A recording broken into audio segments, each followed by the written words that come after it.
चुड़ैल औरत ये ले। अरे कौन मार के भागा? यहाँ तो कोई भी नहीं है, चलो उधर जाकर देखती हूँ।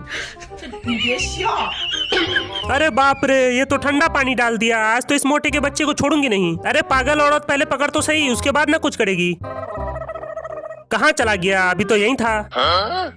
अबे आलू के छिलके, तूने मेरा दिमाग खराब करके रख दिया। आज तो तुझे दौड़ा दौड़ा कर मारूंगी। अरे मुझे पकड़ना मुश्किल ही नहीं, नामुमकिन है। जल्दी से इस तालाब में कचरा फेंक देती हूँ। चल भाग यहाँ से। बाप रे, ये तो बर्दाश्त के बाहर हो गया। चल बहन, जल्दी से इस मोटे के बच्चे को सबक सिखाते हैं। हाँ हाँ जल्दी जा, जब तक मैं तेरा स्कूटर लेकर भाग जाता हूँ।